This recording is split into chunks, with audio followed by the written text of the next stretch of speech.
there's a lot of heightened activity and sensitivity around security nowadays, both on the federal side and in the broader industry. You don't have to look too far into the news to see the yet another attack, yet another data breach. The key is that the change is that we have to, inside our organizations, start to take seriously both how do we protect ourselves and, like you were just talking about, the incident response. What do we do when we've been attacked? Hey folks, welcome to That Tech Show with me, Samuel Gregory, and Chris Adams. Hey, thanks for joining. And this week we've got a great guest. We've got Steve Orrin, the CTO for Intel Federal. So if that's not intriguing, I don't know what is. But more on that later. So, what's new this week, Sam? Well, this week I've been doing a challenge. I've been challenging myself, and physically, mentally, everything and in between. Because so I've been wearing a VR headset all week, or it's going to be all week. Now we're on Wednesday. This episode is going to be released on Thursday. So all week so far, I've been wearing a VR headset for work. Well, just work actually, because I want to. I'm glad you've left it at just work. Yeah. That's good. Have you been? You're in the office though, right? So have you been on the tube with this? Have you been cycling? No, I was going to say I have to get home somehow, and cycling with a headset on it's not AR. It's not AR. So I'm to cut a long story short, I'm hoping to go traveling soon. And one of my small anxieties is around the fact that I've grown accustomed to having monitors, being productive and having multiple monitors and working like that. And I thought to myself, well, if I'm traveling, I can only take so much with me, I can only take my laptop and I can't take my monitor with me, basically. But I thought, well, I've got this VR headset and there's this wonderful app called Immersed. And it allows me to have up to 5 monitors plus my phone, or 4 monitors plus my phone. I don't know. I haven't tried that yet. Oh, so your phone's on the VR headset as well, so you don't have to, look away or lift your headset up. Yeah, but I can only look at my phone. I still need to somehow navigate my phone without looking at it. But yeah, I can see if a message pops up, I can see that. Or if I leave it unlocked, as an example, might be a bit better. But it's not the most ideal situation, but it is usable. Is that intuitive enough so that you can actually use the phone, and can you actually use the phone and interact with it whilst you're viewing it in the headset? That's what I mean. So I'm basically, because I need to touch type when I use my computer, because of course I'm wearing a headset. I don't know where my fingers are. Same with my phone. I don't know where my thumb is on my phone. Right. I can't use my hands or my, what do you call them? The joystick things, whatever you call them, in VR to tap my phone or do anything. I have to physically touch my phone to navigate around it, which of course I'm doing blind, or at least just poking around like a big poker. I don't know.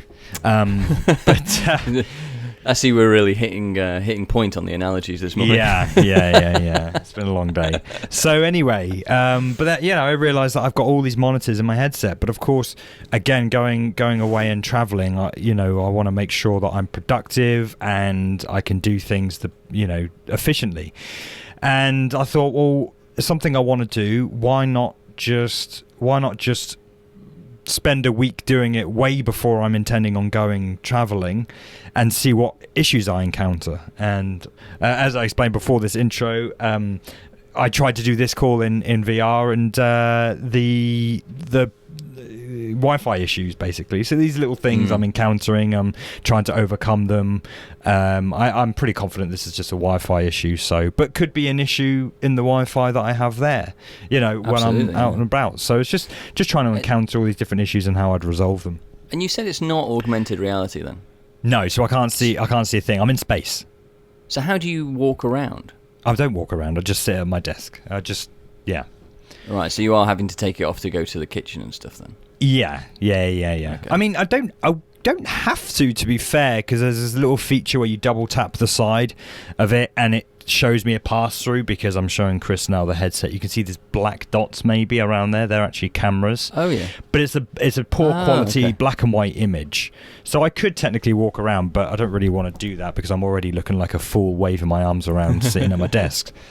And have you been getting some strange looks, or I suppose you're oblivious? I to them don't. I'm oblivious to them. I'm completely Mm. oblivious to them. So yeah, I don't mind. I like to do my own thing. I like to. I'm not affected by other people's opinions, and I'm excited by technology. You're over that. You've dropped the ego.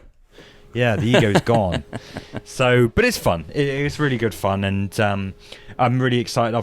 We've obviously got a podcast recording tomorrow. I've got a presentation that I want to do, and these are little things that you would expect to encounter on a day-to-day kind of business case. And I want to see how the VR enhances that, or how do I navigate that, or just challenge myself effectively. But I am documenting this and I'm recording this, so expect a YouTube video pretty soon on my findings, because I think it could be really useful, because it's something I could not find online when I was looking. How do I use this as in a business context? What's useful here? So first and foremost, it gives me 4 monitors, 4 screens. I've got my design on one side, code in the middle, preview on the right in the browser, Slack on at the top, and all will be revealed in the YouTube video. No, I'm looking forward to it. And I do want to see like a view of you actually using it in the office as well, to see how insane you look. Yeah, well, I've got some time lapses that I've recorded of me using it, and I mean, it's very Well, I'll leave it there and let the video intrigue you enough. Well, as we discussed, though, I think you do need those googly eyes to go on the front of it. Yeah, I think that will at least put other people at ease. Well, it might actually put people at ease. I mean, you might find that people are just laughing at you all the time, but it might put people at ease. Because the thing is, if I'm sitting next to someone, imagine my monitor, it's a curved monitor that I've got in VR. I look to my left monitor and I'm looking directly at someone. Do you know what I mean? Or the right-hand side, I'm looking directly out the window. And I heard people say, I can't get over looking at him. He's just looking out the window. But obviously in VR, I'm looking at my monitors, Yeah, you definitely need the googly eyes on that. I think it's really going to add a little something. And maybe some eyebrows. Yeah. What I need to do is apply them without really telling anyone, and then when I hear someone speaking or commenting about it, I'll turn and snap at them, and all they'll see is these googly eyes and say, "I'm watching you," or something like this, or something like that. It could play some pranks, but or some eyelashes, or I don't know. I'd say a fake mustache, but I've got a real mustache, and you can obviously see that. You've grown a full mustache. Yeah. Oh yeah, big boy now. Big boy. Anyway. Well, without further ado, today on the show we have Steve Orrin, Chief Technology Officer for Intel Federal.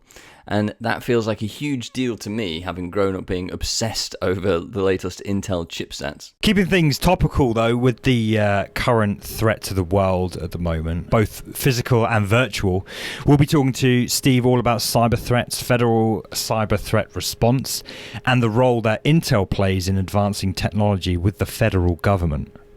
Well, that's a lot to cover, so without further ado, here's Steve Orrin. My name is Steve Orrin. I'm the federal CTO for Intel Corporation, and I drive our technology architecture, solutions, and direction for our engagements with the federal government, and help the federal government adopt technologies both that's available here today as well as what's coming in the future. Well, thank you very much for joining us on the show, and I think we've got plenty to talk about, considering that that involvement specifically with the government and what's going on in the world right now. Where should we start? I mean, how are you engaging with the government at this time? Anything specific? So I think a lot of the focus really comes into 2 areas. There's obviously a heightened awareness around security and cyber threat, both on enterprise systems as well as deployed assets in the field. And so whether it be some new initiatives, there was a Senate bill that was passed recently around incident reporting, really trying to elevate the ability for industry and government to work together around the increase in cyber attacks. And so helping the government understand how to protect itself and how it can help the broader industry globally to protect themselves from ransomware, from targeted nation state attacks and APTs, and from the variety of data breach style attacks that we're seeing. there's a lot of activity going on there. So it ranges from everything from the processes and organizational structures to be able to do information flow cross industry to the government, to the tactics of how do I protect my system? How do I protect the cloud? How do I do the end-to-end story? And I think that's something that really is where a lot of the interesting information, the really interesting stuff is it happens in the connections. There's been a lot of focus, I need to protect my PC, I need to protect a server here, I had this cloud. But it's really when you look at that end-to-end story of how data flows back and forth from the edge to the cloud, across cloud domains, where security can become a real challenge. And so it's helping the government and helping the ecosystem that enables the government, the federal contractors, the broad industry players and cloud providers, to provide a comprehensive architectural approach to security.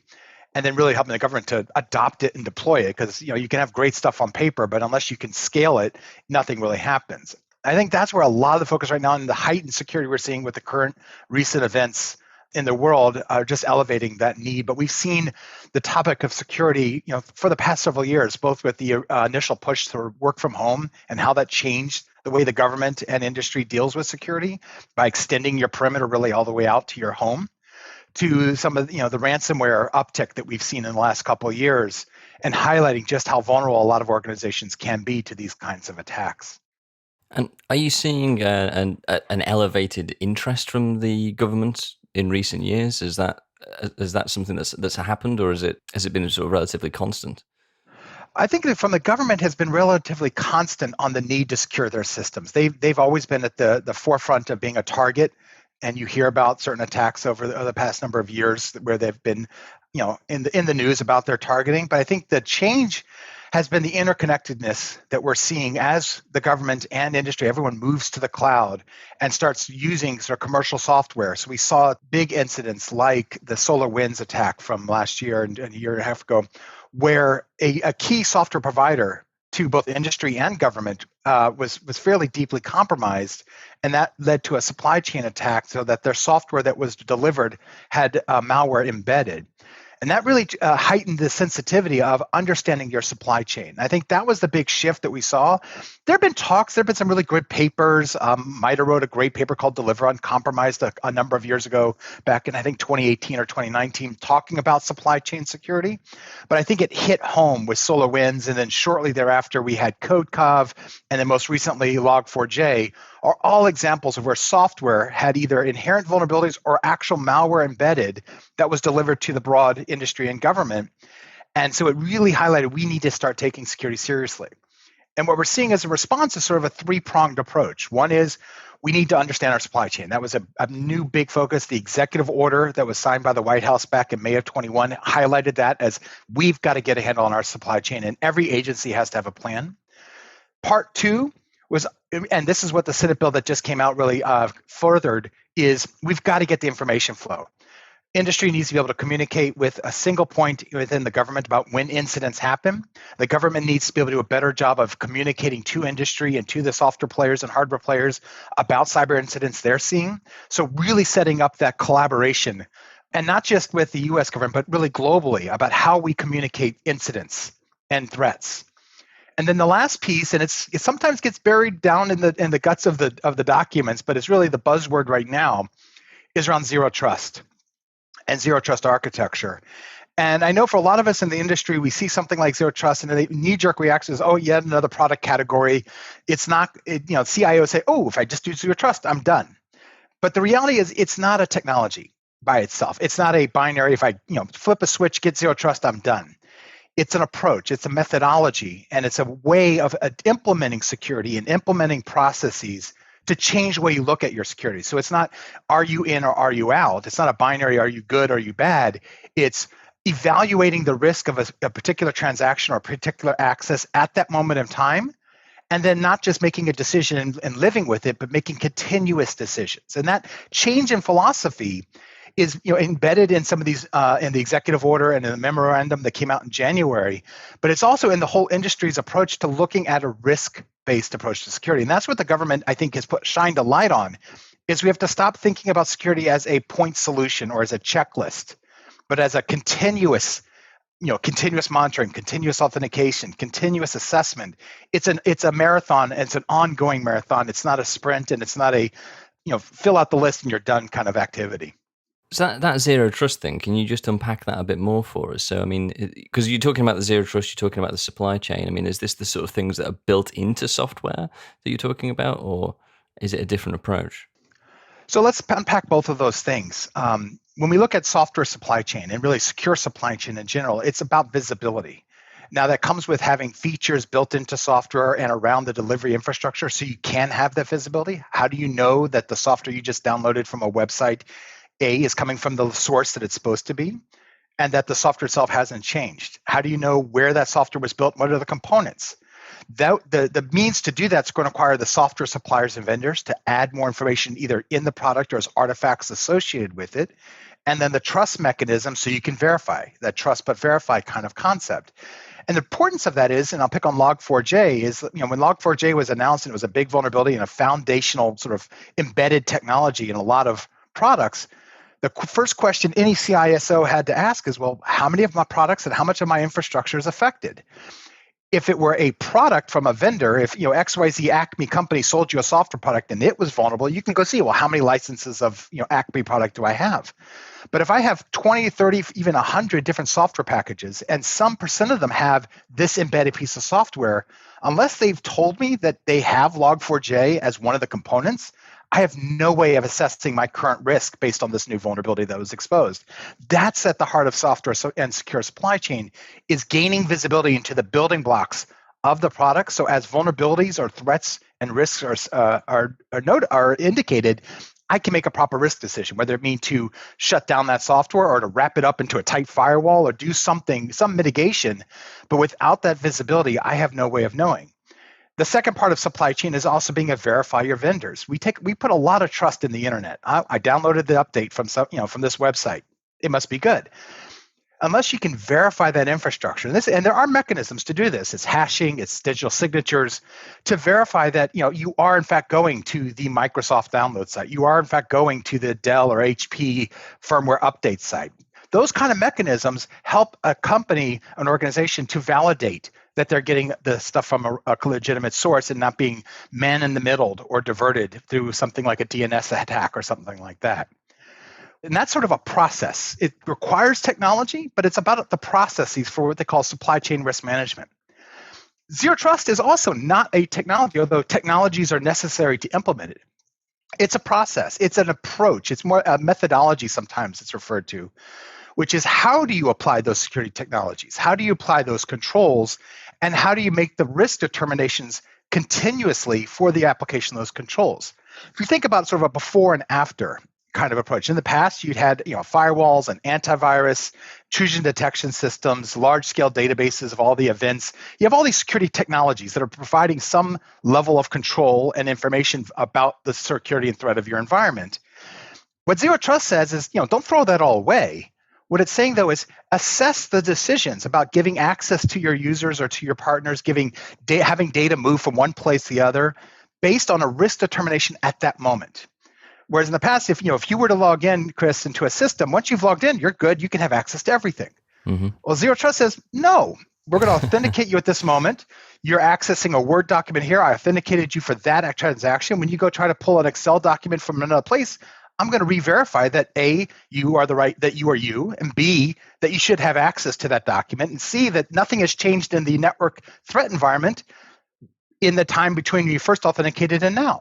And again, the technologies are kind of how you implement it, but it's making that continuous assessment of the risk and of the action at every point is the idea of fail, close, or default deny, and continuously authenticate. So you don't just get access once you get through the front gate. Every step of the way, we're going to re-verify that you are Chris, and you are allowed to access that piece of data.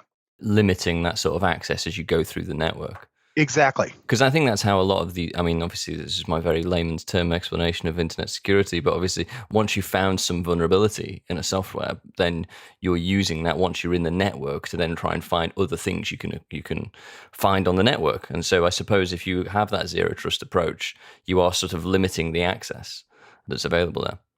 Yeah, we used to call this defense in depth, and the analogy people use is an egg. Your regular raw egg, if I get through the shell, it's all soft and gooey to get through everything. But if I hardboil that egg, every step of the process is harder. what was missing from defense in depth of having multiple checks along the way was the risk assessment at So how do I know what's good or bad at any given moment? Is my threat environment change? That's the really aha of zero trust, is taking the things we've done in the past around defense and depth controls and policies and applying them in real time based on the current threat environment. So right now, there's a heightened worldwide sensitivity to threats coming from the conflict going on in Europe. We know there's going to be an uptick in cyber attacks across the board. So our threat environment is different than it was 3 weeks ago. So we should make our security determinations based on the current threat environment, not on a decision that was made 6 years ago when we first implemented the firewall. Makes sense. Hard-boiled networks in real time. Exactly. The Log4j one was quite interesting, I think, because I think that's the sort of thing where we kind of knew roughly where that might be in our system if it was a thing that we were using. So a particular client I was working with, I think 600 something apps, I think we knew a few hundred that had it in, and obviously you could do static analysis scans to try and identify where exactly that was. I think what's probably more complex, though, specifically around that supply chain piece, is if you take like more of the front end technologies, like anything you're installing with npm, there's so many dependencies that get installed off the back of that. How do you know whether you've actually got that in your system or not? Because no one's really trawling through their node modules.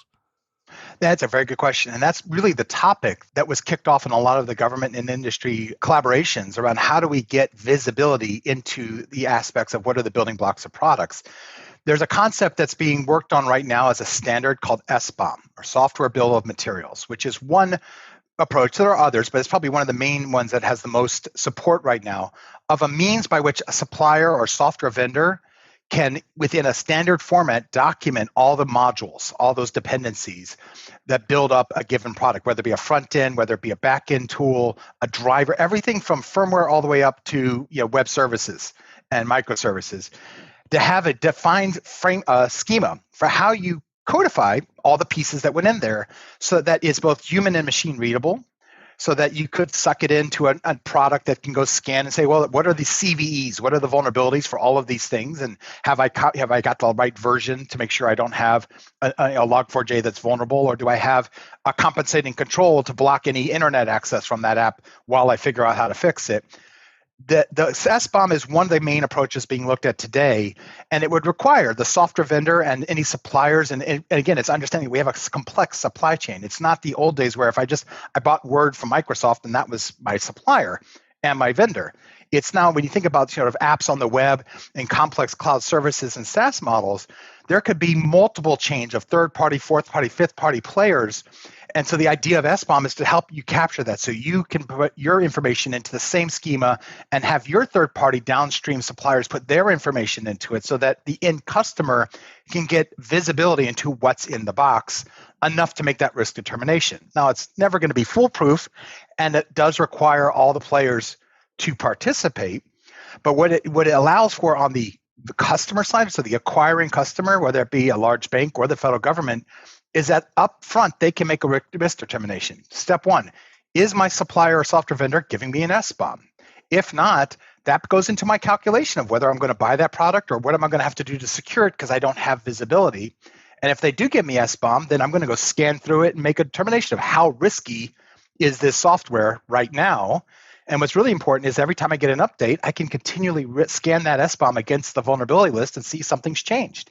That's the other benefit, is that it's, we know about Log4j, so we're all looking for Log4j.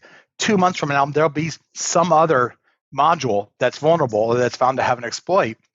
SBOM allows me to then quickly scan those artifacts to see, well, what in my enterprise has that module and what's the vulnerability that I have to then mitigate against. And so it allows you to get that visibility.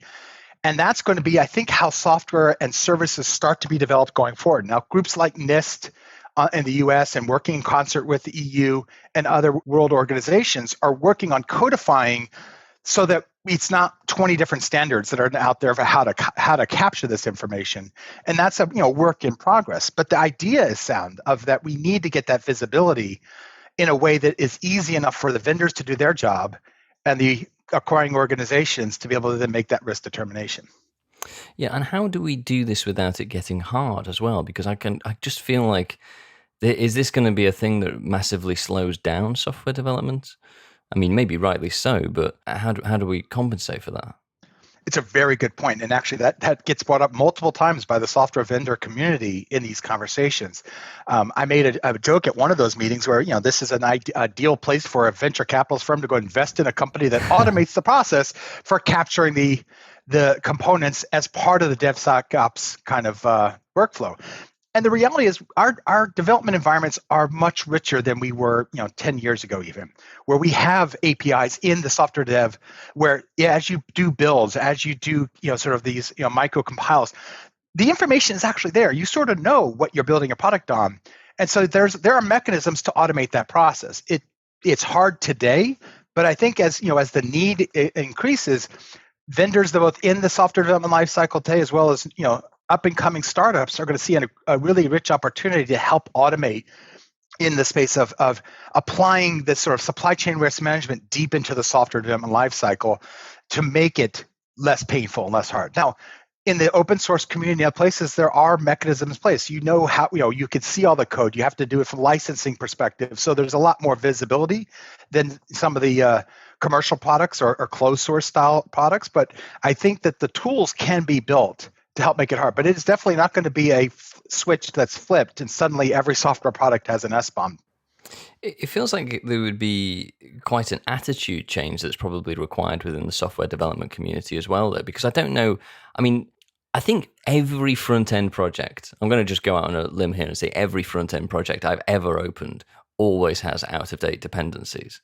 And everybody can see this. It reports it in the console when you start up the project.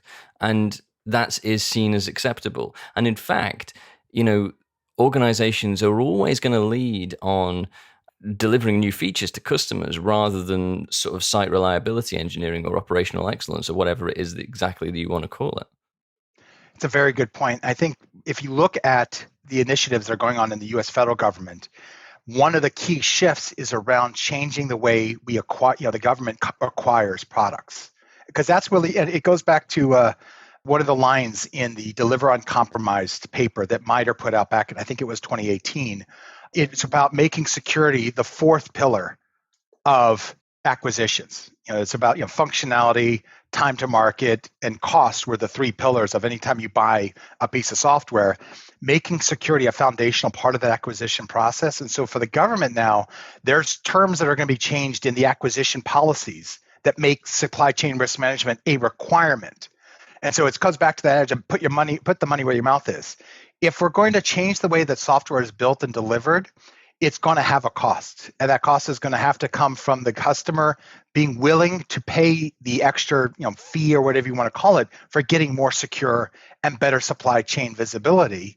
And the only way that's going to happen is if they make it a requirement. If a large organization says, I won't buy software unless it has these features, that's going to be the impetus to get the software industry to move. And that will flow down because as big software vendors wanting to support the big customers build these products in, then the small, medium businesses, small companies that don't have the same cloud as a large company benefit from the software vendor community adopting those technologies and those methodologies to meet the bigger customers. The government is definitely taking a leadership role here, and we will see there, again, still a lot of work to be done, but the proposal is to have changes to the contracting policies and regulations within the next year or so that all new software and system level acquisitions build in supply chain risk management as a foundational requirement. Once we see that happen in the federal government, you can imagine that other industries, other regulated industries that have a high level security requirement will start to flow down the same kind of requirements or similar requirements, because again, we're all one ecosystem. There's a lot of interdependency. It's interesting because I have a friend who works for a company that shall not be named, let's say, but they recently, it was a few months ago now, but they had a hack, they had an attack. And guess what happened after that? So much focus was put then on the security of their, of their systems and everything. And it's like, why isn't this effort and finance there? Like, pillar is a perfect word for it. There needs to be these pillars in place. It shouldn't be a retroactive response to something. It needs to be a proactive response, Sam, I couldn't agree more. And we've been talking about it for most of my career that security should be built in, not bolt on. The challenge is that for a long time to market and functionality trumps security. And at the end of the day, we as a society have accepted the risk. You buy software without knowing where it's coming from or knowing anything about it, and you continually do so. You expect that at some point your system got to be hacked, so that's why you buy an antivirus and VPN and firewall, because you assume there's going to be vulnerability, and your tax is to buy 30 products as opposed to demanding more. Now we've seen fundamental shifts. Microsoft today is a hell of a lot more secure than it ever was even 2 years ago, and it continues to get better. And if you look at where the hackers are going, they've almost stopped focusing on the OS because it's just too hard. There's so many softer targets like the application layer or third-party services or a whole variety of web-based attacks to get in, or social engineering. Whereas before it was all about target the OS vulnerabilities. Now they still exist. We see them in things like Apple and Google and other platforms and in Microsoft. But the numbers have dropped significantly, and they're really sort of high value. And you think about the bug bounties. I mean, they pay a lot of money now for an OS attack, whereas 10 years ago, they were a dime a dozen. You see where the attackers are going to the soft targets. And so it's about making that same level of investment that we did in OS and in platform security to the software stacks, to these front-end systems. And to the apps, what we think of as apps, we have to hold them to a higher standard, because at the end of the day, when you say, I'm willing to accept the risk to get that cool widget or to get that function faster, and the CISO is banging on the door of the CIO saying, no, don't accept that risk. We've got to give credence. What your friend's organization is probably living with right now is that switch where, we've been hacked, now we have to take security seriously. But someone is thinking on the board, well, why didn't you take security seriously 2 years before this event? And it really is incumbent on the boards and on the fiduciary owners, the CFO, the COOs, to take stock of what is their risk. And I think that's something that Zero Trust and Supply Chain Management are really trying to enable, is giving you visibility to make those determinations, because a lot of times you just don't know unless you have the evidence and the artifacts to start assessing, well, how exposed are we to ransomware and how fast can we recover? I think if you think about the last 2 years and all the ransomware attacks we've had across the board, the one key learning is that anyone is susceptible. Every industry has been hit. How fast can you recover? How fast can you get back to normal operations without paying the decrypt key? Is the fundamental questions. And some organizations have gotten back online much quicker because they had the proper backup and disaster recovery plans. They had the ability to go back to bare metal and recover their systems from a known good image.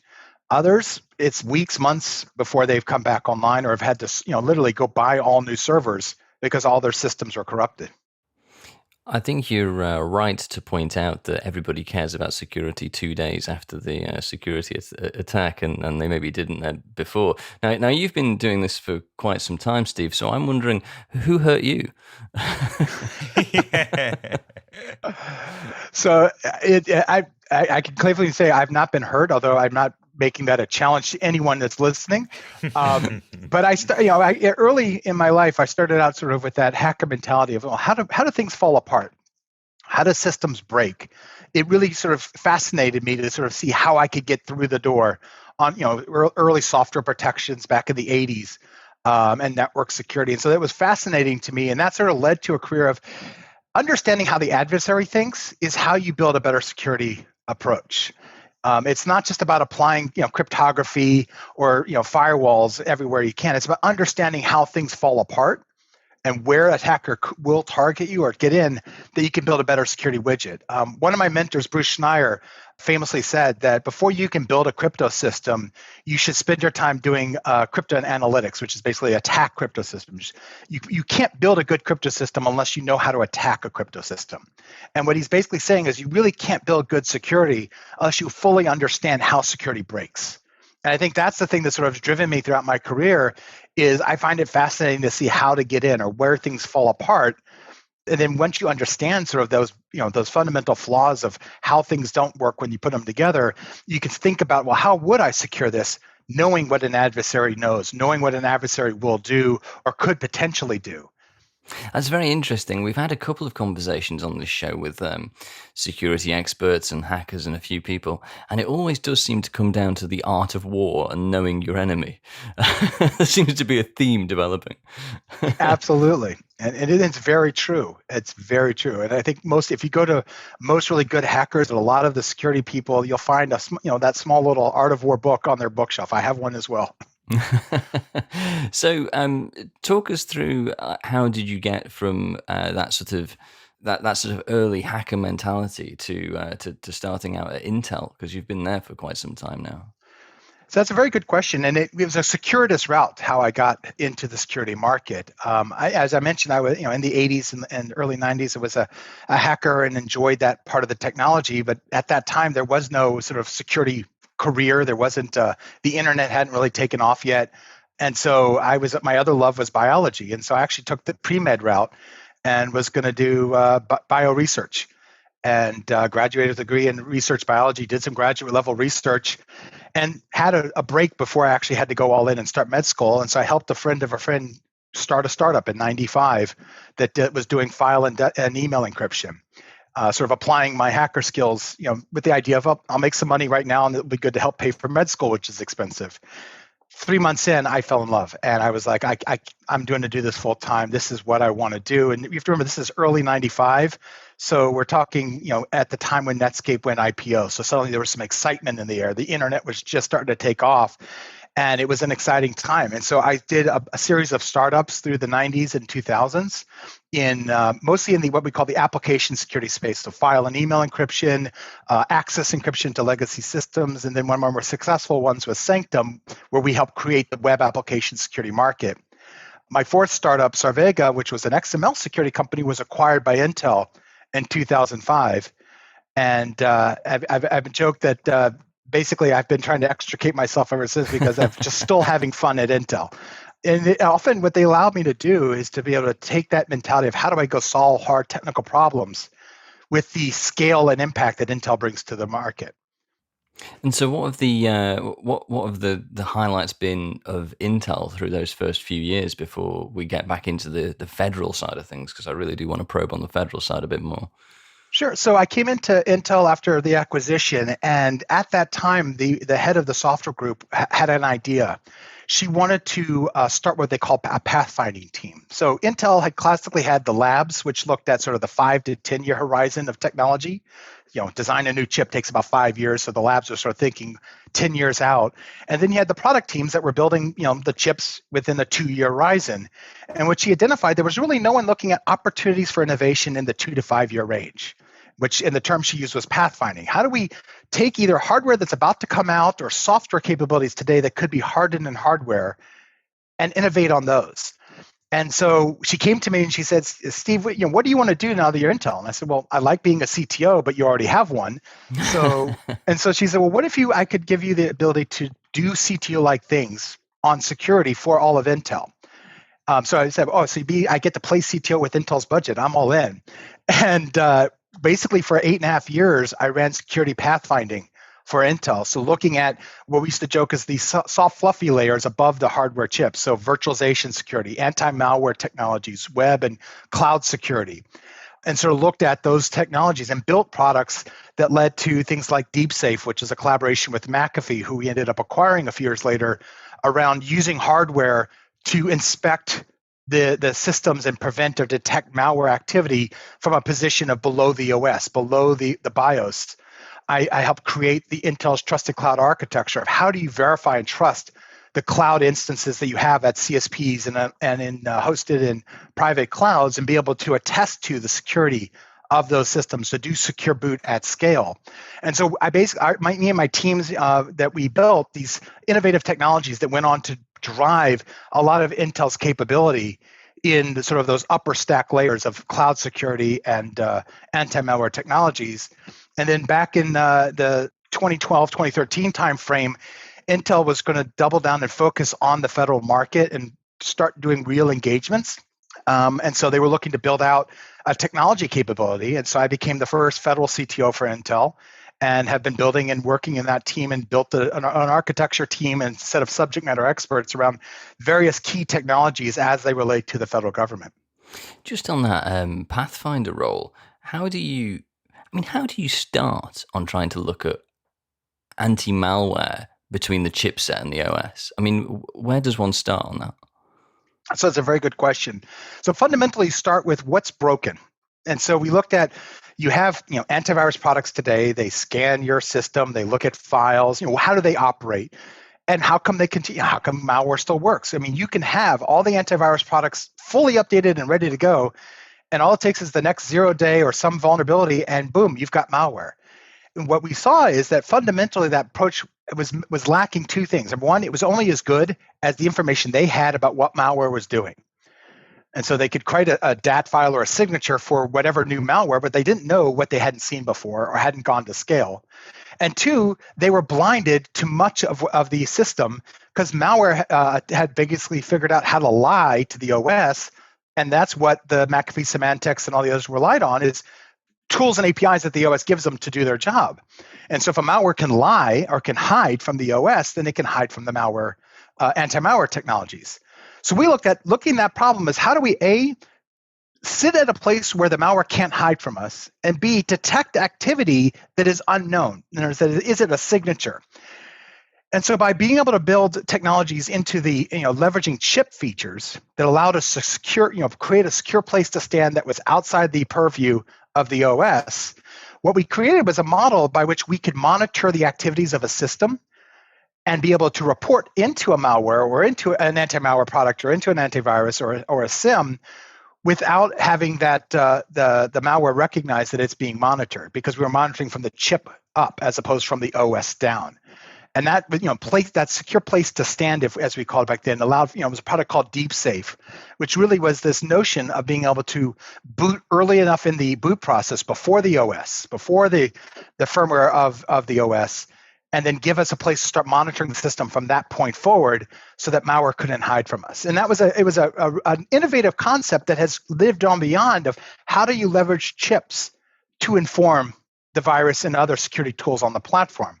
One of our most recent technology releases, called Threat Detection Technology, takes that same concept of using performance primitives, so how the CPU is telling the system it's performing, and doing heuristics on that to see we can detect ransomware early in its cycle because we can detect the activity that it does in the CPU before you ever see it do the harm on the OS. And so using the CPU as the source of unalterable data to inform on the activities of what's normal and what's abnormal. That's the fundamental concept that we've really innovated here at Intel. That's really interesting. So sort of separating the two then, really. So you're looking for discrepancies in what the OS is aware of and what's actually happening on the chip. In some ways, yes. Wow. As well as things that the OS could never be aware of because the malware is sort of lying, if you will. Yeah. I was going to use that term, but I thought it was too simplistic. But that's really interesting. So onto that, the federal move then. So when you started working on that was a new department that you were getting into? Yeah, so it was a new entity that was stood up in 2012. I joined in 2013 called Intel Federal.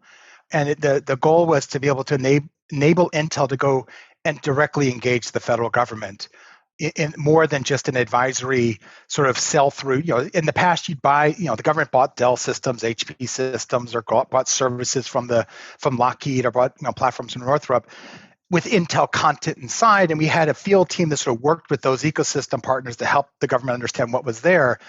But our engagement model was very much a sort of sell with kind of approach, with the Dells, with the HPs, with the Leidoses, or at the time the SAICs. The idea behind the Intel Federal was, for certain strategic reasons, what if we wanted to go do a DARPA engagement, to do a research project with DARPA? Or in the case of the Aurora supercomputer, we wanted to build a supercomputer with the federal government to achieve exascale in a faster time frame than the organic process of just waiting for a natural evolution of technology. So it required, doing a direct engagement government requires special compliance, special contracting capabilities that are different from your normal business. And as soon as they made that investment, they quickly realized that, well, that's great to build a supercomputer and do a DARPA, but how do we scale that business? We need to have technology that is fit for purpose, that really sort of helps the government achieve its goals. And so that very quickly, they decided that they needed to have a technology arm, and that's where I was brought in to help build that. And a lot of it's because throughout my career in security, I spent a lot of time with the federal government because they're one of the key markets that understands the need for security. So I'd had a long history of working with the government, and so it was just a natural fit to jump on board and move back east and start doing the federal role. Was some of this part of an initiative with the government, with the government asking for some of this engagement? And then how did that engagement actually come together between Intel and the government? So I think the best way to think about it is that the tipping point was the government wanting to do exascale in a timely fashion. And so they had this vision of getting to an exascale capable supercomputer. So think about exaflops of capability, whereas sort of the state of the art was teraflops at that time and petaflops in between. The goal that the government had said, we want to get to exaflop. And to do that, they needed to be able to get new chip architectures designed that could operate at those speeds specific for that goal and to sort of like drive the goal. And it was a race because it's about, how can we beat China to the goal? And that was, what drove the federal government. To do that, though, required the government investing in industry to advance that architecture faster than waiting to 2038, which I think was the deadline that, sort of if the chips just kept going as normal, you'd get exascale by that time. They wanted it faster by 2021 and 2022. So was this a particular initiative from like the Obama government then? Yeah, it was the path to exascale. And so it was driven by the Department of Energy out of Argonne National Labs and Oak Ridge, really about driving our supercompute capability. That was the first foray, but that was just sort of the big impetus, like we need to do something different here. Really quickly, though, it became, there are lots of other opportunities where the government and Intel, and it's not just the federal government, it's the federal government driving the broader industry. If you look at a lot of the DARPA opportunities, they're not about something specific for the DoD. A lot of them are advancing technology for the good of everybody, whether it be things like, the most recent deep dive around fully holomorphic encryption, which is a novel concept. It's great math paper. But how do you bring that to practice? How do you get that kind of property of a database that is always encrypted? And so you can do an encrypted query against a encrypted database without ever exposing the data in the clear. That's a powerful concept for everybody, for financial services, for healthcare. DARPA is the one that's investing to help advance that technology, and Intel's working with DARPA to build a next generation chip to do just that and to do it, without requiring 12 days to get your answer. So when you think about the opportunities, it's not that Intel is trying to be a Lockheed, not at all. It's where we see the strategic opportunity to use the government requirement or the government funds to advance technology for the broad commercial industry. And that's the way government is also set up. A lot of their R&D investments are about how do we advance technology for the good of everybody. One of the other initiatives we got early involved in with things like the Cancer Cloud. How do you scale data and genomic sequencing across 12 different research organizations and deal with the compute problem of moving large amounts of data? That was a problem. And so how do we move the compute to the data instead of the data to the compute? And that was a government initiative that was also started during the Obama administration. They're called the Cancer Cloud. Not the greatest name, but it's the idea of can I do cancer research without having to have the whole genome move around every time a researcher wants it, because it's petabytes of data. And they were literally flying hard drives on airplanes to get the stuff moved over in a costly fashion. Wow. What else is in it for Intel other than sort of funding to advance technology? There must be some other. I mean, is there some other purpose for Intel's involvement with the federal government as well in terms of the influence it wants to have? At the end of the day, it's about how does that scale into commercial. So when Intel does an engagement, it's about the strategic importance of doing that, strategic to Intel. We don't engage the government unless there's a value to the business units that allows them to take that technology to scale into the cloud, into financial services, into other adjacencies. Because it's really about, Intel is about commercial capabilities for the world. And so we engage with the federal government, we engage with other governments really around their requirements are not always that dissimilar from what a financial services company have. They have high security needs, they have high data processing needs, they have the need to be able to do edge to cloud kind of computing. You think about it, the federal government is some way a macro of use cases for various other industries. I often talk about, well, why are we doing this particular project or this particular project? And the examples I use is because this enables industrial, this enables manufacturing. Healthcare has this kind, what we do on a platform that's doing sensing at the edge for the government is the same kind of use case I would apply to an MRI machine, being able to do the scan and analyze it before the doctor has to walk out of the room. So being able to do faster time to intelligence, faster time to data, applies across multiple domains. And I think that's one of the things that people don't realize. The federal government has just about every problem that industry has. We think about the DoD a lot, but think about the IRS. Those are financial transactions that have to be protected across domains. The VA is one of the largest healthcare providers in the world, the Veterans Administration. And so they have the same problems that any hospital system or insurance carrier has to deal with. So by solving government problems, we're solving commercial problems too. So those first projects that you were talking about, like the Cancer Cloud, for example, how successful have they been as projects? So I think the different projects succeed at different scales. So for instance, the Aurora, there's been some announcements about how that's turned on and things. The supercomputer for exascale is coming. And the first light ups have happened. I mean, that was a big announcement out of Department of Energy. So we've seen the success and continue. And there's, by the way, new advancements that are happening there to go, to get more capability under the power envelope that we're talking about. In the case of the Cancer Cloud, I think a lot of that was, we needed to get a lot of infrastructure in place across domains and organizations that were not necessarily the most tech savvy. And I'm picking on some of the cancer research institutes and hospital systems, but we made a huge progress. One of the biggest progresses we made was something, that sort of the science portal, which was a way for individual researchers to be able to access data across the different organizations. So a researcher at Sloan Kettering could access the genome that's hosted at San Diego and be able to do their research without exposing the San Diego researchers to the mutation they're looking for. So that privacy control was probably one of the key innovations that happened in the Cancer Cloud. There's a lot more work to be done there. And I know that the current administration is looking to invest again in trying to drive this sort of research collaboration. And some of the the silver lining benefit of the COVID vaccine research and the COVID genome research was really advancing the technologies to quickly understand the fact that we had a distributed computer architecture doing the genome mapping of the COVID virus and be able to do that in the time frame we're talking about was a momentous shift in the technology advancement to make that happen. We're going to see the use of that same capability of distributed compute models, chopping up the genome and being able to distribute that in a logical way, applied to a whole bunch of other pathogens and research projects. So I think we're continuing to innovate on what was considered the Cancer Cloud of the 2014, 2015 timeframe, and what we're going to do for a variety of different pathogens, cancers, and other key issues.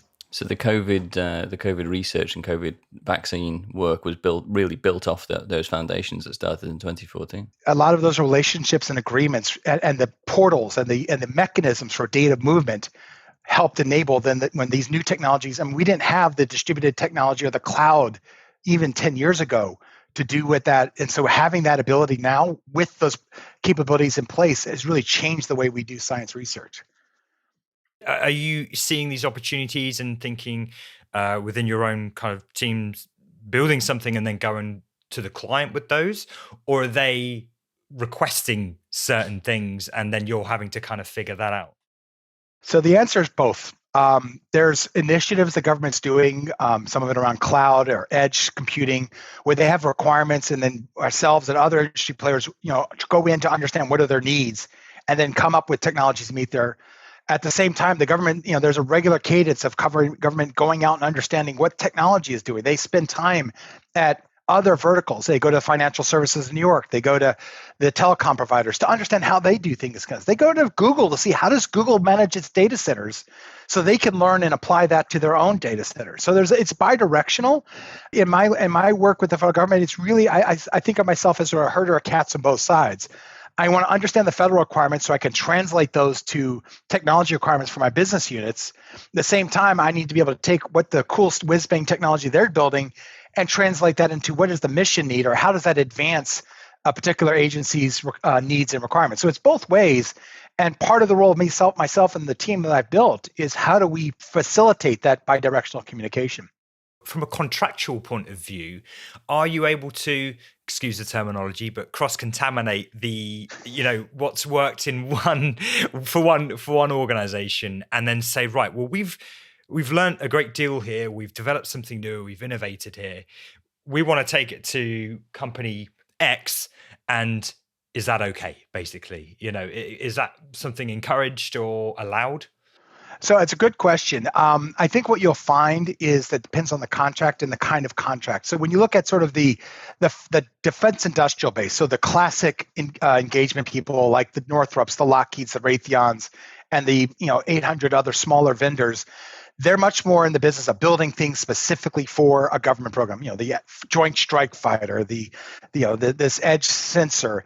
Those are very specific to those missionaries. They're building for purpose. Industry, and that's Intel, Microsoft, Oracle, small software vendors.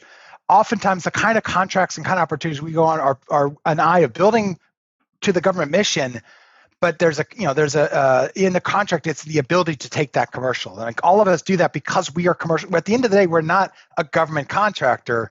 We're an industry provider, just like Microsoft, just like Amazon. And so it's all about how you structure those contracts. But the government doesn't want, honestly, the government doesn't want Intel or Microsoft to build some widget that they have to, that's special for the government, because the cost would be high, and then they have to support that thing.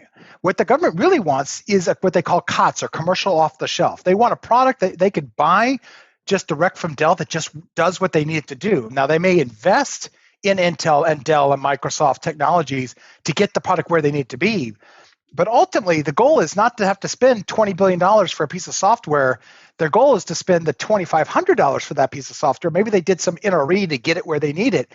But they really want to be able to buy it through the commercial mechanisms. They want to be able to buy it and scale it and support it. They've learned the hard way that built for purpose or custom parts don't scale, and they're hard to support long term, because you won't find an engineer that knows that particular programming model or that particular data structure 2 years after the program ended.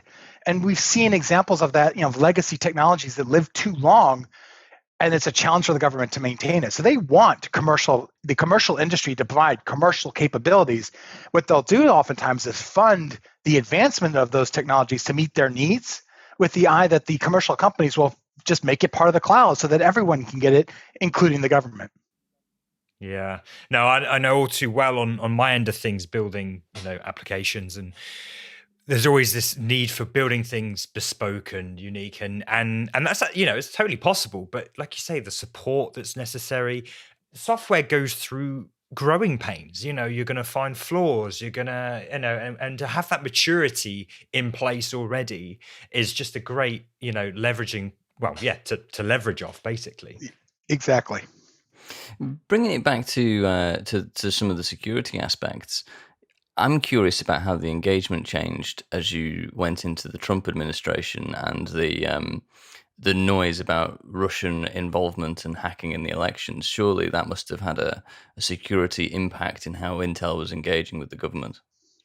So again, the administrations come and go, and there's different priorities. But at the end of the day, if you think about it, the IRS still has to do what the IRS does. The Veterans Administration still has to services. The role of the agencies and what their mission is doesn't fundamentally change across organizations. Some of the funding might, but the mission of the government doesn't change. It's about serving its citizens and protecting the nation from foreign adversaries or other kinds of attacks. So the technology innovation, now what will happen from the Obama administration to the Trump administration to the Biden administration is certain priorities will shift. Whether it be sort of certain initiatives become more important versus others. We saw an uptick in things like advanced communication. So 5G became very important under the Trump administration as a key enabler for the military, a key enabler for the civilian organizations of how are they going to adopt 5G, how are they going to deploy it. And so we saw an uptick in those 5G, 6G advanced communications projects. The cloud was still there, but it was not it came and went. There was a lot of activity, and sort of it went stale. And then towards the end of the Trump administration, cloud started to pick up again. So we see this the macro priority shift, but the underlying what the government has to do still is the same across every administration. Now, who the actors are that you're most care about from a security perspective may change, and that's more about the world dynamic. So, there was a lot of focus on China for the last several years. Now there's a lot of focus on Russia. That, like who the adversary is, organized crime plays a key role. We've seen the different state actors sort of come and go as far as their level of focus from the federal government. But at the end of the day, the practitioners who are protecting those networks, they care about who the attacker is, but ultimately they got to protect the network. And so that doesn't change. And so even though there's a lot of, we want to call it noise or the politics above, at the end of the day, every agency is still required to do their job. And we saw, certain things like the census was a huge deal during towards the latter part of the Trump administration, because suddenly we got to go count everybody. And that's, again, there's people, but there's a technology infrastructure to help make that happen every 10 years that has to turn on regardless of what the administration is doing. And so you'll see those agencies do their job across administrations, and you see those kind of things. Most of the projects that we are involved with are more than 4 or even 8 years long in many cases. So they once an initiative's in place, these are long-term contracts and long-term engagements that are important for the agency regardless of the administration. So consistent engagement through the administration. Exactly. Does the focus change, though, in terms of security, especially with the Russian threats, I suppose? So I think right now there's a heightened awareness. There's this understanding in the government space that cyber and cyberspace-based attack and warfare is part and parcel with broader conflict. Industry still thinks of cyber attacks as sort of organized crime or data breach or things along those lines. But in the government, we understand that it is part of land, sea, air, space, and cyber. They're all part of the same. And so if there's a conflict going on, there's going to be a cyber aspect to it. We see this in the Middle East a lot. We've seen this in Asia, that as political things happen, there's a cyber aspect to it as well. And so the shift right now is, obviously there's a big focus on Russia and Ukraine, because that is an active engagement right now. And so there's going to be heightened awareness, as well as looking at, the malware that's being detected in the global scale. Because as we know, with multiple of these kind of events, malware doesn't just attack the target that they're intended for, it gets out. And so even if there's an attack going from Russia to Ukraine, theoretically, or to Belarus or wherever, it's not going to stay there. And so the world is on a heightened level of sensitivity, looking for those kind of malware signatures, looking for the TDPs or the methodologies that are typically used by those adversaries to see, is something happening on my network or a part of my network because of what's currently going on in Eastern Europe. So the sensitivity will shift, but at the end of the day, you're still detecting malware, you're still protecting your networks and making sure that your system's uncompromised, both in the cyberspace and in the physical space. Does it make it harder, though, if you are dealing with a nation rather than organized crime agencies? It absolutely does. They definitely have the resources, a higher level of resources, and a lot more patience. When you look at the difference between a nation-state attack and an organized crime attack, in the classic sense, the lines have blurred, and I'll explain that in a second.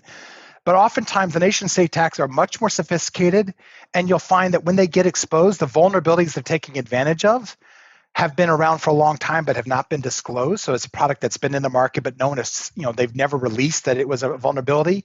And oftentimes, they'll stay silent for a long time before doing any damage, because they have a mission, they have a goal, whether it's to exfiltrate data or to put malware into key systems, waiting until it gets across the barrier into an OT system, into an industrial control system. So they have patience. Organized crime typically is in it for the money. And so the goal is to try to get as much money as quickly as possible without getting detected. And so they have different motives. And so you're going to see different techniques used, different activities. A lot of times organized crime get detected because their goal is to ransomware you and extort you for money, steal money, steal data they can use to sell. And so you can get detected when that happens.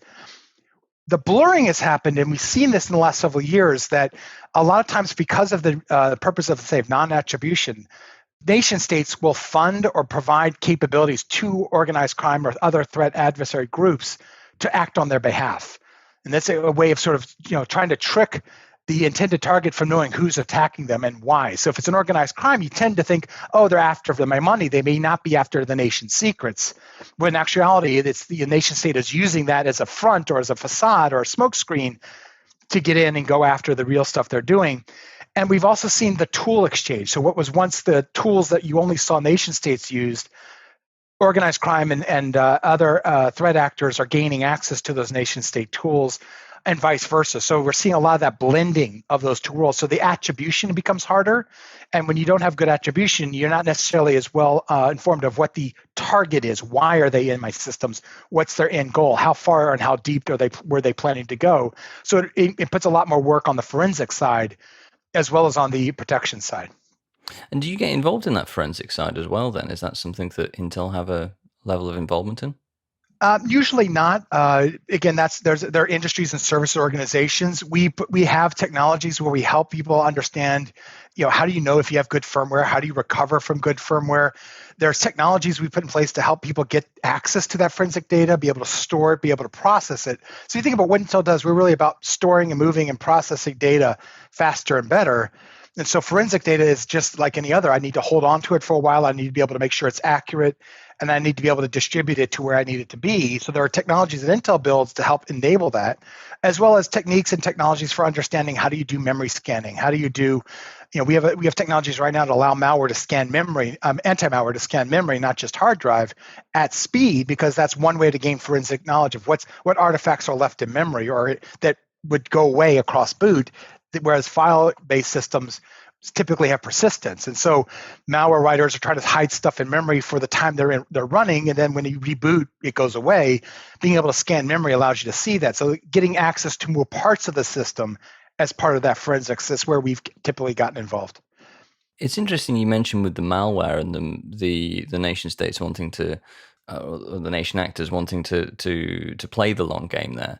And you mentioned the SolarWinds attack earlier on, which was, I think, quite a sizable data breach and quite long running as well. You also mentioned incident management. Did the SolarWinds trigger incident management changes, or how did that play out? So there was a couple aspects of SolarWinds. The first step of it was the actor breached SolarWinds' environment and was there for a long period of time to understand, to do what they call the information gathering, to understand how SolarWinds products were built, what were the key systems that were used for build, for development, so that they knew where to do the attack. So what they found is they were actually in SolarWinds for a long period of time to do the information gathering, to do this, so the surveillance, the reconnaissance, so they could know where to go infect. What build servers were the build servers to go put their code on to do the change before the signature was applied, so they could get in there. So there was a very long cycle there. And then after the malware was delivered, so they did their attack, you downloaded the latest version of SolarWinds, it was fairly dormant for a long period of time. So it didn't just start attacking you.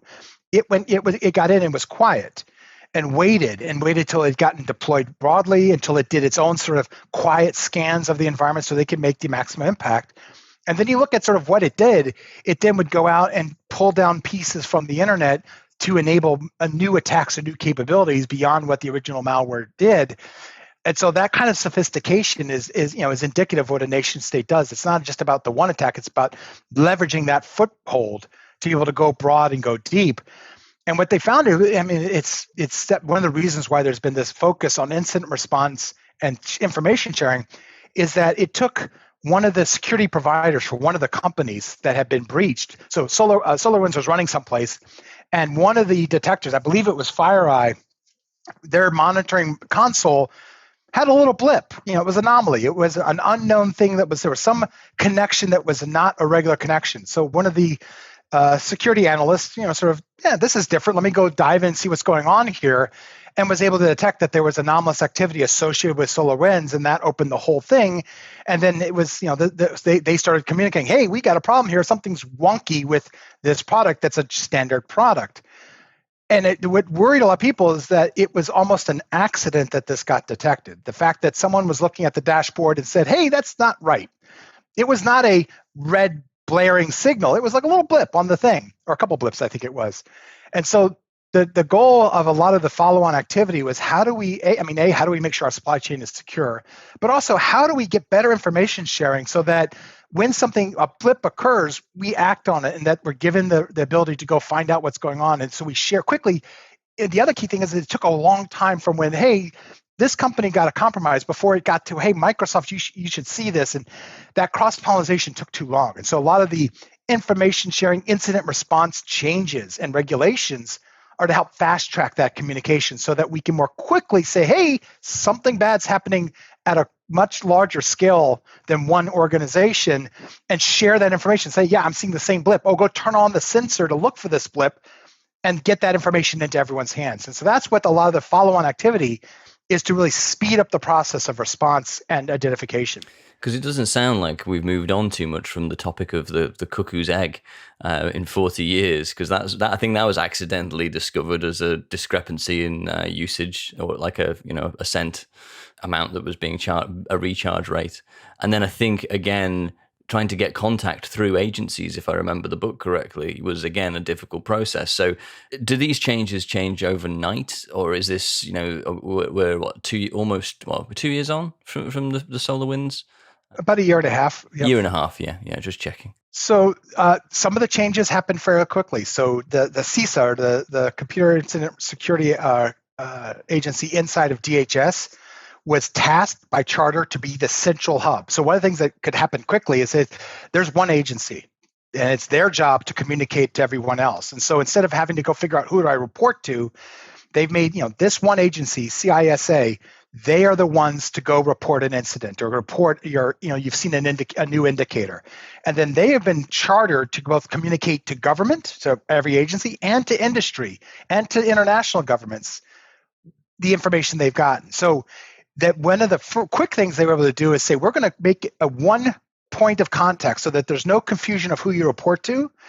And it's their job to then make sure that information doesn't stay inside the government, but gets out quickly to Microsoft, to Intel, to everybody, and to other governments, to the world, so that we can quickly identify what's going on here and quickly move to respond. And so those kind of shifts can happen fairly quickly. The hard part is then building the security into the systems to better protect your build systems, to be able to better protect your software development lifecycle. That's going to take time, because ultimately the industry has to change the way it does things and get better visibility and security on that. We've seen progress across that. So a lot of the big players have already adopted processes to better verify their build process, better verify the software that they're pulling in, and making sure what goes out the door matches what went into the door, kind of thing. And that, specifically to target what SolarWinds took advantage of. Now, the build security itself, let's call it a relatively quick fix, but to do that at scale, I think it's going to still take some time. Is there something more around the sort of response management as well to this? Like, I think a number of people listening to this podcast, and me from my time at Amazon and you from your time at Intel, obviously still current at Intel, is going to have that experience of dealing with an incident response and pages going off or whatever the current thing is. How does the government approach that on a national scale or international scale? So it's a really good question. Part of it is having the right processes and everyone knowing the key thing is knowing the process. So who do you call and what their job and responsibility is. And so on the government side, having the right teams identified to go handle it and be able to work cross agency. So if you look again deeper into those executive orders, there were some title changes and authority changes saying that DHS has the authority now to pull in from the agencies, that the agencies can no longer say, I can't share information. It's now you are going to share. And so part of it is just facilitating information flow, and then giving DHS the charter to communicate with industry, so that if Acme Bank is hacked and somebody detects it and tells CISA about it, CISA has the charter to go. It's not like, I have to go find out, am I allowed to tell? You're chartered to go tell Acme Bank, their chief security person, that, hey, you've been compromised, and here's the data that we found of why you've been compromised. So the change in authorities, if you will, to enable them to quickly communicate is what has already been done. There's still a lot of legwork to make sure that every organization that wants to, or that it's that's part of the industrial base, whether it be financial services, critical infrastructure, has designated people on their side to then act on that information. A lot of the large companies, through either because they have good policy or because they've been burned, have that capability. I think that's the long pole in the tent, is getting operational processes in place for what do you do when you've been hacked. If you look at some of the postmortems on some of the big data breaches, And especially when you look at sort of the non-financial services ones, like Capital, the Capital Pipeline, JBS in Australia, McDonald's, and all these others that have had large-scale data breaches. Many of them, I'm not going to point on individual, but many of them didn't have the incident response processes well documented and practiced and trained, so that when they did find out they were breached, there were a lot of confusion. Well, who do I tell? Who's responsible? Do I call the CEO? Do I just call my local man? Like, that process had never been tested, and people hadn't been adequately trained. And so when you see what they've done afterwards, they implemented better process. They have a list of who you call. They have training, but it's still a long pole in the tent of getting people ready for the incoming incident, because it's going to happen. It's just a matter of when. Absolutely. I'm curious as to your take on this. So obviously we can talk about things like malware. We can talk about the sort of approach that people are taking to just, probably lower level hacking, I suppose. How do you approach sort of misinformation level of hacking? Does that get considered at a government level? Like, even from a nation side of things, we know that you have like Russian or extreme political ideologies infiltrating things like Facebook and portraying misinformation. Does Intel get involved in the government stance on any of that misinformation? So it's really not Intel's place to get involved on that aspect of it. But it is an area of really interesting technology. So I'll give you examples. So obviously Facebook's got to figure out how do they protect Facebook or any social media platform, of how do they manage and operate their platform. But when you look at sort of how do you detect, whether it be bias or potential misinformation, it really comes at the end of the day. You don't have enough people on the planet to search every Twitter feed to find out, is this, legitimate content, or is this inflammatory, or is this pure play misinformation? The answer is technology, and it's oftentimes, machine learning and AI and analytics software being applied to be able to quickly identify what is potentially triggered as misinformation, and so there's some really cool startups that have come out, as well as the Facebooks and Amazons, others building technologies, leveraging AI, leveraging machine learning, natural language processing to be able to detect some of that. And so in those cases, Intel technologies are helping to drive the use of AI to be able to do at scale NLP, to be able to process all that information and be able to say, yes, this is misinformation. Or there's a cool startup called Veracrypt that basically would look at news feeds and used an AI to basically weight how biased the news thing was, purely from an objective perspective. So it wasn't like, well, this is Fox News or this is not Fox News. It was just based on the language used. There's certain language that's used in that commits a bias. It could be a left bias, a right bias, whatever bias. It was a bias AI that could detect that this was some level of bias, and it would give you a rating of how biased that particular news piece was. That's some really innovative technology approaches to how do you get at this at scales. How do you determine what is considered good or bad information? Because this is a bigger problem. Is from a society, information integrity is sometimes the eye of the beholder, based on your beliefs and on my beliefs and what nation you're from is what you think is important or misinformation. Because propaganda is still propaganda. It could be good, it could be bad, and so truth, unfortunately, sometimes is colored by the eye of the beholder or the ear of the beholder. And so the challenge is really a global challenge of how do we get better integrity into our information flows and into our sources. And that is something that's, I think, more societal problem. I know the government, international governments are all working on figuring out, well, how do we do this? How do we make sure that our citizens aren't getting polluted? And there's ways to do that, from an information campaign, shutting down bots, being able to sort of label things. And we've seen that effect. We look at Facebook, you see, certain posts get labeled as this potentially has got misinformation, or do you really want to see this kind of thing? That's a start. But at the same time, you don't want to regulate speech, because I can say I'm a Star Wars fan, I hate Star Trek. It doesn't mean that I'm providing misinformation about Star Trek. It's my opinion. I don't hate Star Trek either, but that would be I don't want to put that on the record there. But again, it's understanding what is you don't want to regulate speech, but you also want to be able to inform people who are relying on information sources about the integrity of that source. And that's really hard in the new information age. I think it is, and I think I'm curious as to whether it's thought of as actually being a cybersecurity issue, or whether it actually becomes more of a national or international security issue. Because returning back to what we were talking at the top of the call about the art of war, you could argue that on the brink of being able to call what we're heading into now as a World War III, that we might have actually already been at it for 5 or 6 years or even longer, because we've been split really down the middle in terms of left versus right and extreme views. And, we're being targeted now as a West that is in disarray, because there's, we've had, all of the stuff that's happened to you folks in the US and all of the stuff that's happened to us in the UK with Brexit, and everything has been, talk about the European Union has just been, we've been in complete political disarray for 5-6 years now, right? So is this the time to strike, from Russia's point of view? It seems to me, from a conspiracy theorist point of view, that maybe this is all part of it. So I don't know if it is the sort of thing. Do we class this as cybersecurity yet or not?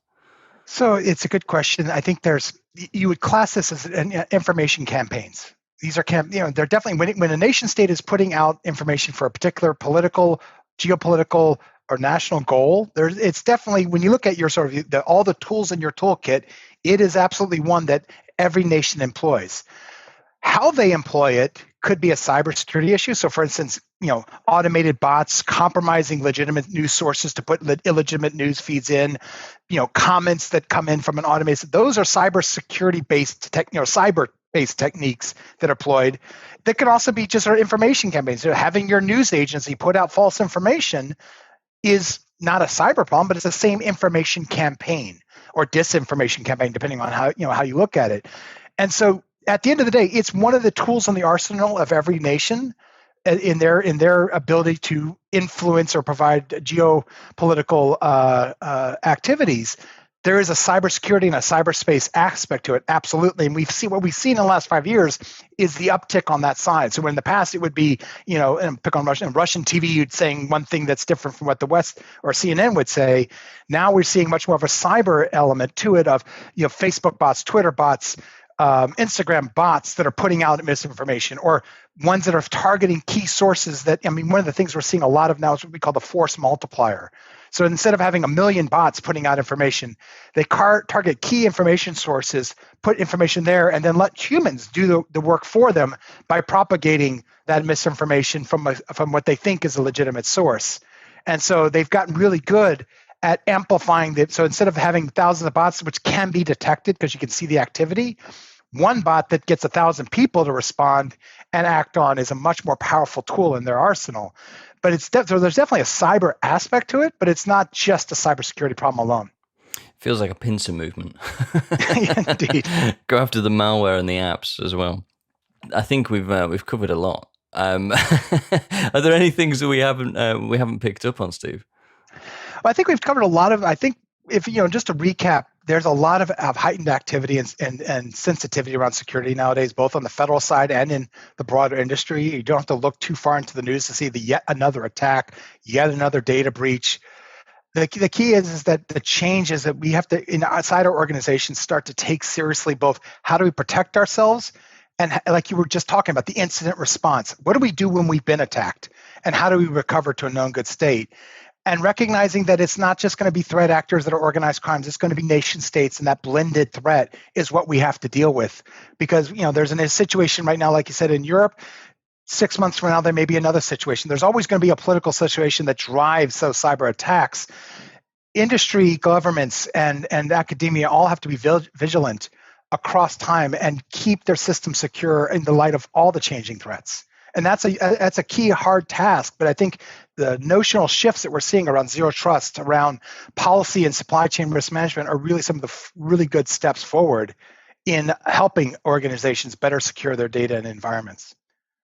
I think there's some positive points there on what is an ever-increasing threat. At least there's an ever-increasing response. So thank you very much for joining us, Steve. It's been a pleasure talking to you. Thank you, Sam. Thank you, Chris. It's been fun. Well, that was Steve. Big conversation. Yeah, lots to unpack there. So if you're not already terrified of World War III and you're spending too much time on Nuke Map looking at the fallout patterns, then you will be doing now. Don't forget the positive actors, though. Let's cheer for the good guys. Yeah, and next week we have Michael Juhas. Am I saying that right? Am I pronouncing that correct? Michael Juhas? We'll edit in post. Michael will correct it for us. Next week we have Michael of Geek Recruiters, who will be talking to us about his progression from successful startup CTO to technical recruitment and all the things in between, like his books, training courses, and public speaking engagements.